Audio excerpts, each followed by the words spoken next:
Dragon Ball Xenoverse. There's been a lot of Dragon Ball games up to this point, and they kind of run through the same Dragon Ball story that we've seen time and time and again. So we wanted to change things up with this one. So what we did was we created a story where you're going to be able to see all of your favorite Dragon Ball characters and those classic Dragon Ball moments, but everything's going to be a little bit different. What's happened is that there's a mysterious entity who has been traveling throughout the Dragon Ball Z timeline and altering it, changing it. Battles aren't playing out the way that they're supposed to. And in order to restore the timeline to its original form, Trunks has recruited you, the player, to go to these pivotal moments in time and right all the wrongs, correct them so that the timeline is back to its normal state. That's cool. That's great. Well, and we'll take a look at. So there's the story missions, but there's also like all these side quests, right? Yes. Okay, so we'll take a look at one of those later. We'll save the story experience 100% for you yourself at home. What are the differences between the PlayStation 3, PlayStation 4 versions, or Xbox 360, Xbox One versions?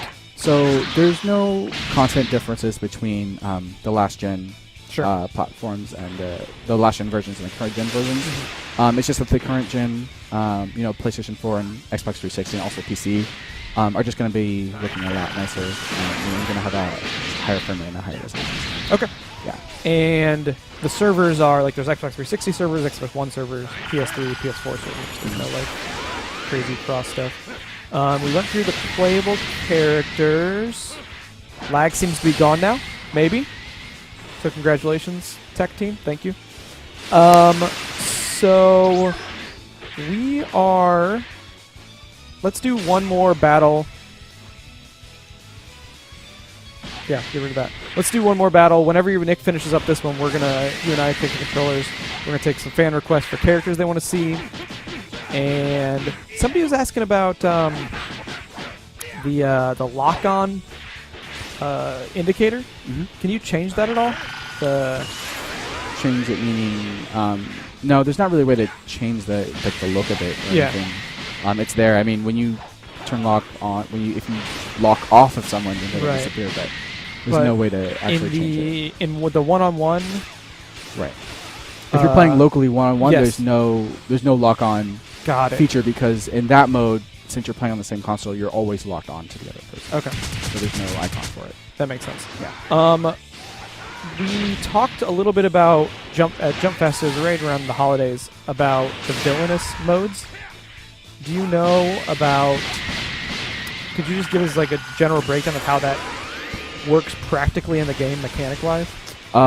So what the villainous modes are basically, as I mentioned before, there's this mysterious entity who's going through the Dragon Ball timeline making these changes. What they're doing actually is kind of powering up characters stronger than they normally would be through some kind of magic, and when this happens they get this strange purple glow, their eyes turn the shiny red color, and they kind of go berserk, they lose their consciousness and they become more powerful.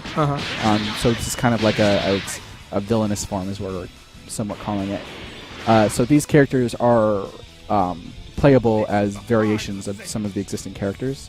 They have to be unlocked just like any of the other characters or variations would. So mechanically, it's not like a power-up mode that you can go into while you're fighting, but you can just kind of pick a character to be in that mode